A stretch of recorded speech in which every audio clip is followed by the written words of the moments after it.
Bonjour le Congo. L'actualité du Congo par des journalistes correspondants à travers le pays.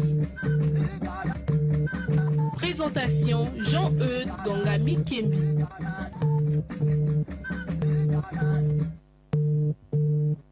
Mesdames et messieurs, bonjour. Nous sommes très heureux de vous retrouver dans votre émission Bonjour le Congo.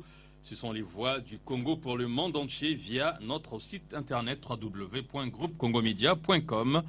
Dans cette émission, nous prendrons la direction des départements de la Bouenza, du Poul et de la Sangha. Le téléphone ouvert tout à l'heure et les voix de nos correspondants dans vos oreilles. Bonnes conditions d'écoute. Une heureuse baisse de prix de plusieurs produits est notée dans la ville de Wesso, au nord du Congo. L'une des raisons est la douane transfrontalière entre le Cameroun et le Congo qui fait grincer les dents.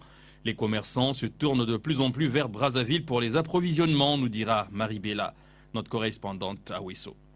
Dans le département de la Bouenza, c'est un réseau de travailleurs voleurs de la société de recherche et d'exploitation minière, Soremi, qui a été démantelé par les responsables de la société.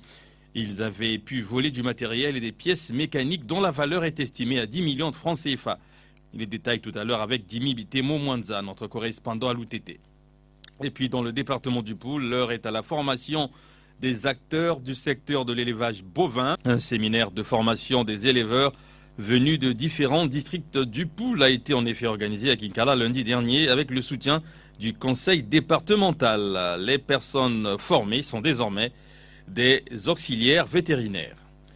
Nous ouvrons ce Bonjour le Congo par la ville de Wesso, dans le département de la Sangha, au nord du Congo, où nous sommes en ligne avec Marie Bella. Marie, bonjour. Tel un rêve, hein, la ville de Wesso est en train de perdre son statut de ville chère, nous disiez-vous il y a peu, et se dote finalement d'un autre statut, une ville où les prix des produits connaissent plutôt une baisse considérable. Alors, qu'est-ce qui pourrait être la cause de cette baisse des prix, Marie ? Bonjour le Congo et bonjour à tous les auditeurs. Il faut dire, Jean-Eudes, qu'actuellement nous assistons à un phénomène qui tient à ce que les commerçants de plus en plus ont tendance à l'exploitation de l'axe Wesso-Brazzaville, délaissant ainsi l'axe Cameroun-Wesso. Ils s'approvisionnent donc de plus en plus à Brazzaville. Pourquoi alors? Eh bien, il y a une raison. En achetant au Cameroun voisin, la douane transfrontalière au niveau de la localité de Ntam à la frontière frappe beaucoup. Alors, qu'en le faisant à Brazzaville, il n'y a pas de douane. C'est en tout cas ce que plusieurs commerçants de la ville nous ont laissé entendre, Jean-Eudes. Alors Marie, dites-nous quels sont les produits ou articles qui sont le plus concernés par cette baisse des prix à Wesso. Les produits qui sont le plus concernés par la baisse des prix sont donc de toute évidence ceux provenant de Brazzaville. À titre d'illustration, pour être précis, on peut citer le ciment dont le prix est passé de 15 000 francs CFA à 4 000 francs, livraison incluse. La brouette qui valait 50 000 francs, elle est passée aujourd'hui à 25 000 francs CFA. Une chaise plastique qui coûtait 8 000 francs s'achète actuellement à 4 000 francs. On peut citer aussi le sac qui sert à faire le marché, qu'on appelle ici Kebana douanier, qui coûte aujourd'hui 200 francs contre 500 francs il y a peu. Il convient de souligner, Jean-Eudes, que l'on assiste de nos jours à l'émergence d'une catégorie de vendeurs ambulants appelés ici paillés. Ces derniers ont la particularité de vendre moins cher. Alors Marie, on imagine les Wessois très contents de cette heureuse situation. Bien sûr, Jean-Eudes, les Wessois sont très contents de cette situation, notamment quelques-uns que nous avons abordés comme Paul Obombi au port d'Hydro-Congo. Ce dernier espère que grâce à la baisse du prix du ciment, les maisons seront construites en matériaux durables. Le constat est que la population en général est très contente dans les marchés. Elle affirme que la ville de Ouesso voit le soleil concernant les prix. Ben, tant mieux, Marie, mais regardons à présent du côté des commerçants. Qu'est-ce qu'ils en pensent? Qu'est-ce qu'ils en disent, les commerçants? Est-ce que cette baisse des prix les arrange? La chute des prix n'arrange pas beaucoup de vendeurs, Jean-Eudes. J'en ai d'ailleurs approché quelques-uns qui gèrent des boutiques. Fernand Fofana, par exemple, qui s'était approvisionné vers le Cameroun, voit les affaires battre de l'aile, car les bénéfices ont considérablement chuté. Pour Oumar, qui, lui, exploite une boutique sur l'avenue Mariengwabi, la baisse des prix a ouvert la voie à une concurrence et de fait à la mévente. Merci Marie pour tous ces détails depuis la ville de Ouesso, où vous travaillez, je le rappelle, pour la radio Béni, diffuseur de Bonjour le Congo, la fréquence 98.2 FM. Merci surtout pour votre retour, Marie, dans cette émission après quelques semaines d'absence. Bon week-end à vous à Ouesso. Direction à présent la ville de Loutété, c'est dans le département de la Bouenza, au sud du pays. Nous retrouvons Dimi Bitemo-Mwanza, notre correspondant dans cette ville. Dimi, bonjour, c'est une bande de travailleurs voleurs, c'est ce que vous nous dites en tout cas, que les responsables de la société de recherche et d'exploitation minière seraient mis à démanteler il y a peu. Ces malfrats se livraient allègrement au vol des pièces mécaniques, des machines de travail et des outils. 10 millions de francs CFA, c'est la valeur de ce qui a été volé au total. Le chiffre est fourni bien sûr par la direction de la société. Alors, première question Dimi, pouvez-vous nous donner des détails sur cette mafia, notamment comment elle a opéré? Bonjour le Congo, bonjour chers auditeurs, bonjour Jean-Eudes. 9 jours pour le voleur et le 10e pour le propriétaire, dit un dictant. C'est dans ce contexte que 13 travailleurs voleurs de la Société de recherche et d'exploitation minière, en sigle SOREMI, ont été rattrapés le 19 février 2019 grâce à la bénédiction des responsables de la société. En effet, depuis longtemps, la direction de la SOREMI accusait la perte des pièces de type pompe d'injection, clés de mécanique et autres. Seulement, ce réseau des voleurs qui opérait avec beaucoup de finesse n'a pas permis aux responsables de la Société de recherche et d'exploitation minière d'identifier les coupables à temps. Toutefois, cette mafia opérait, comme vous le constatez Jean-Eudes, avec la complicité des chefs d'équipe, chefs de garage, chauffeurs et d'autres catégories de travailleurs. Les différentes pièces volées ont été bazardées au marché noir et parmi les receleurs, un seul de nationalité chinoise est tombé dans le filet de la gendarmerie pendant que les autres sont encore recherchés par la force publique. Signalons que la perte matérielle enregistrée par la Société de recherche et d'exploitation minière est évaluée à 10 millions de francs CFA. Alors Dimi, on peut comprendre aisément qu'il y a eu des complicités avec les agents de l'administration de la société ou encore des ouvriers. Ce réseau des voleurs était pour la grande majorité composé des employés subalternes. Cependant, l'on peut citer quelques têtes d'affiche comme le chef de garage et les chefs d'équipe qui ont la lourde et exaltante mission de sécuriser le matériel de l'entreprise. Mais à cette question, Jean-Eudes, il y a lieu de s'interroger sur la neutralité d'autres responsables du monde chargés pour le contrôle et la sortie des pièces au sein de l'entreprise. L'affaire qui prend une tournure juridique doit sans nul doute éclairer l'opinion et certainement impliquer d'autres acteurs de ces réseaux mafieux. affaire donc à suivre. Où se trouvent les délinquants aujourd'hui, Dimi, et quelles sont les sanctions prises à leur encontre? À l'heure où nous émettons, Jean-Eudes, les délinquants ou encore mieux les voleurs, après avoir subi une série d'interrogatoires à la brigade territoriale de gendarmerie de Fouati, ils ont été acheminés au tribunal de grande instance de Madingou, où ils seront présentés auprès du procureur. C'est donc après leur interrogatoire devant la barre que la justice pourra se prononcer sur la nature des sanctions que chacun doit écoper. Car selon l'article 9, alinéa 2 de la Constitution du 25 octobre 2015, tout prévenu est présumé innocent jusqu'à ce que sa culpabilité ait été établie à la suite d'un procès juste et équitable garantissant les droits de la défense. Dernière question, Dimi, est-ce que l'on note une certaine colère de la part de la direction de la société qui déjà doit financer des projets sociaux dans le cadre de l'atténuation de l'impact environnemental et social des activités de la société, la SOREMI, bien sûr?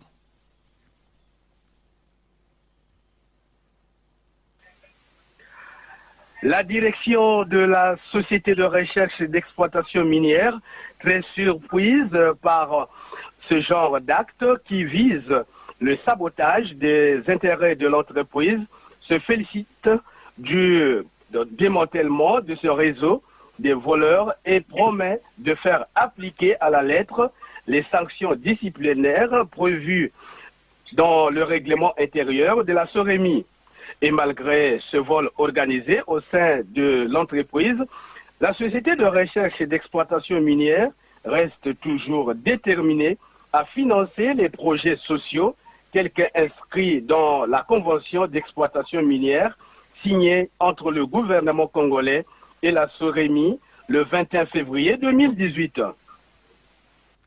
Merci Dimi pour cette intervention téléphonique depuis la ville de l'UTT dans le département de la Bouenza. Dimi, je rappelle à nos auditeurs que vous êtes journaliste à la radio rurale de la ville. Il y a une radio qui diffuse ce programme. Bonjour le Congo, la fréquence 89.3 MHz. Passez un bon week-end à l'UTT Dimi à vendredi prochain. Nous mettons le cap à présent sur la ville de Kinkala, c'est dans le département du Poul. Souverain de Bitodi, notre correspondant, est avec nous en ligne. Il nous parle de deux sujets, un sujet santé et un sujet en rapport avec l'élevage. Le sujet santé d'abord, il s'agit de la formation à Kinkala. Depuis le lundi dernier, des acteurs le sujet élevage d'abord, il s'agit de la formation à Kinkala depuis le lundi dernier des acteurs du secteur de l'élevage bovin avec le soutien du conseil départemental du Poul, des éleveurs venus des différents districts du département et qui ont désormais le statut d'auxiliaire vétérinaire. Souverain, bonjour. Combien étaient-ils à participer à cette formation et quel en était l'objectif? Bonjour Jean-Eudes, bonjour le Congo. Ils sont au nombre de 23 éleveurs de la filière bovine venus des différents coins du département du Poul qui ont été formés en qualité d'auxiliaires vétérinaires par l'Oscardi Poul. Objectif de cette formation Jean-Eudes est mettre en place un réseau de relais de terrain pour appuyer les éleveurs dans le traitement et conseil en ce qui concerne l'élevage de la filière bovine. Alors, pouvez-vous nous fixer sur les différents modules de la formation, Souverain? Oui, concernant les modules qui ont été développés, la formation s'est ponctuée sur les thèmes suivants. Le dépistage et le traitement des maladies des bovins, les soins vétérinaires et comment utiliser le matériel du kit vétérinaire. Quelles sont les missions de ces nouveaux auxiliaires vétérinaires sur le terrain? Les auxiliaires formés auront pour mission d'assurer un appui en conseil sur les bonnes pratiques d'élevage auprès des éleveurs. traiter les élevages en cas de maladies qui seraient déclarées, assurer le suivi au niveau des élevages. Dites-nous, pour terminer avec ce sujet, Souverain, si l'élevage bovin dans le département du Poul est en train de reprendre ses droits, et quels sont les districts leaders dans ce domaine? Jean-Eudes, il faut savoir que le département du Poul a connu une situation d'insécurité pendant plusieurs années. Donc, du coup, la situation de l'élevage a baissé. Mais les districts sont en train de se refaire. Donc, au niveau du secteur de l'élevage, le Poul, avant les événements, était à 50%. Il contribuait donc à 50% dans le secteur de l'élevage au niveau national. Mais là, les proportions ont baissé. Mais on peut dire qu'au niveau du département du Poul, il y a quand même certains districts qui se forcent à atteindre les proportions qui sont un peu plus importantes, notamment le district de Vinza, le district de Kindamba, de Kimba et Luindi. Donc ceux-là, quand même, ils s'efforcent d'augmenter un peu la production bovine au niveau du département. Merci Souverain pour tous ces détails. Le deuxième sujet que vous évoquez dans cette émission se rapporte à la santé. Il s'agit d'une formation sur la surveillance nutritionnelle des femmes enceintes, allaitantes et des enfants de 0 à 5 ans. Décidément que des formations dans la ville de Kinkala, c'est pas mal tout ça. Mais alors Souverain, qu'est-ce qui pourrait justifier l'organisation de cette formation sur la surveillance nutritionnelle? Permettez-moi d'abord, Jean-Eudes, de rappeler aux auditeurs que la malnutrition est la conséquence d'une alimentation déséquilibrée. C'est donc un état qui se caractérise par un excès ou un déficit en nutriments au sein de l'organisme. Et dans certaines situations, la malnutrition peut se caractériser par l'augmentation du poids et peut conduire à un état d'obésité. Au Congo, la prévalence nationale de la forme aiguë est de 8,2%. Parler donc de la malnutrition est un véritable problème de santé publique. Au Poul, cette formation s'inscrit dans le cadre de l'assistance humanitaire que les Nations Unies apportent aux populations déplacées depuis 2016. Et vous êtes sans ignorer, Jean-Eudes, que depuis des années, le département du Poul est en proie des crises sociopolitiques qui ont eu des répercussions sur la vie des populations. Il fallait donc former les relais communautaires qui vont assurer la mobilisation sociale, l'élément clé dans tout programme de prise en charge de la malnutrition. En résumé, cette formation permet donc d'aider les populations à prévenir la malnutrition à travers les bonnes pratiques alimentaires et nutritionnelles. Pouvez-vous nous dire ce que c'est que la surveillance nutritionnelle, Souverain, et quel est son niveau dans le département du Poul actuellement?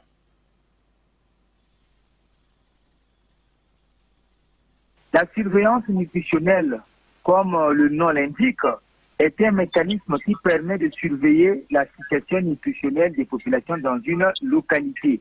Parce que ce n'est pas à tout moment qu'on réalise des enquêtes nutritionnelles. La surveillance nutritionnelle consiste aussi à donner les informations aux parents pour améliorer l'alimentation de leurs enfants. Par exemple, au Congo, les études montrent que seulement 32% des mères allaitantes pratiquent l'allaitement maternel exclusif. Ça veut dire que l'enfant est privé d'un élément très capital, qu'est le lait maternel. S'agissant du seuil, donc le niveau de la malnutrition au Poul, serait difficile en ce moment, puisque aucune étude n'a été menée au préalable. C'est donc à l'issue de cette activité qu'on peut avoir une idée concernant le seuil de la malnutrition dans le Poul. Mais Souverain, dites-nous, est-ce que cette formation ne risque pas de rencontrer la précarité financière dans laquelle se trouvent les femmes enceintes dans un département post-conflit comme celui du Poul?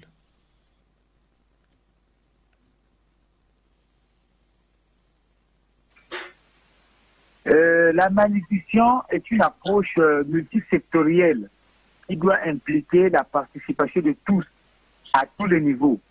Ce n'est pas seulement une affaire du ministère de la Santé ou du ministère des Affaires sociales, mais qui doit impliquer la force de tout le monde.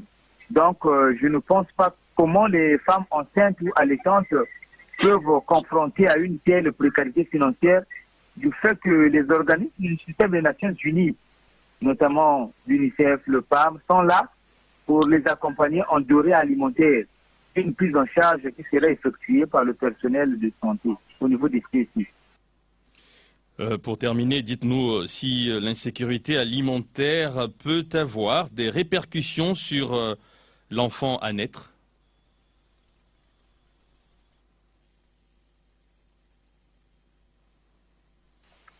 Absolument, la nutrition, ce n'est pas uniquement des aspects de récupération nutritionnelle, mais il y a aussi des aspects de prévention, parce que l'impact socio-économique de la malnutrition, il est énorme. À ce point, Jean-Eudes, plusieurs études montrent que lorsque l'enfant souffre de retard de croissance, il perd énormément un potentiel cognitif du fait que l'enfant n'a pas bénéficié des nutriments d'alimentation équilibrée. Aussi, pour une femme enceinte qui ne bénéficie pas d'une alimentation saine et équilibrée, il y aura un impact sur la santé de l'enfant.